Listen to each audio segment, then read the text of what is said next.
Riding the Headless Horseman, written by Molly Likovich, narrated by Annaka Hart. Content warning. This book contains explicit sexual content, including dubcon, spanking, light BDSM, blood play, choking, and wax play. Also contains mentions of past emotional and physical abuse. It is intended for readers 18+, so please proceed with caution. For River, my fellow monster lover, and my mother for supporting this insanity. Faith, sir, replied the storyteller. As to that matter, I don't believe one half of it myself. The Legend of Sleepy Hollow. 1. All Hallows Eve. Let it hereby be known that I, Arletta Harrington, do not believe in death. To be clear, I believe in dying. I'm not a fool.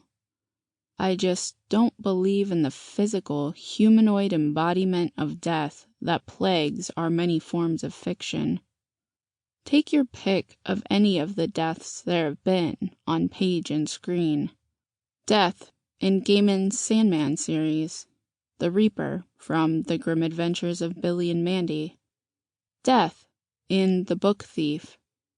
All nice stories, some more meaningful than others. But when it comes to the idea that death is a man or woman walking around in our world, I don't believe a lick of it. I know what you're thinking. Arletta, no one believes in those. They're all so clearly fake. Not where I live, they're not.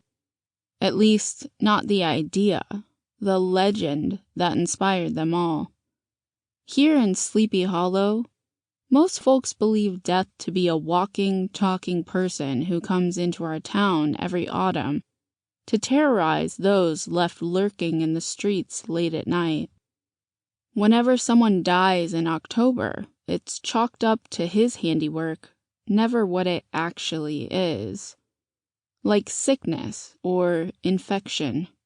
Hell, I once saw a guy I used to date die in a car crash, and his family still claimed that death had a hand in it. Or, well, not death. That's not what we call him. Not what they call him. Remember, I don't believe in all that nonsense. The Headless Horseman. That's his name. Some drunk colonial guy raved about it in a tavern centuries ago, and the legend has stuck like gum to a shoe ever since. And according to the legend, tonight is his night. Halloween, baby. But it's also my night. Being a witch pays in a town hell-bent on adamantly proclaiming the existence of spooks.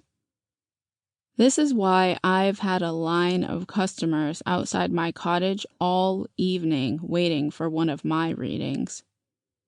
I do them all. Tarot, crystals, palm, pendulum, runes, you name it. I'm partial to tarot. It was my Nana's favorite form of divination. Every time I dust off her old deck to give myself a little reading, I always feel a bit closer to her. But that deck is strictly for me. No amount of money would ever sway me to let anyone else talk me into giving them a reading from it. No, my customers have a variety of decks to choose from that range from the classic Rider-Waite to more kitschy ones like the Everyday Witch.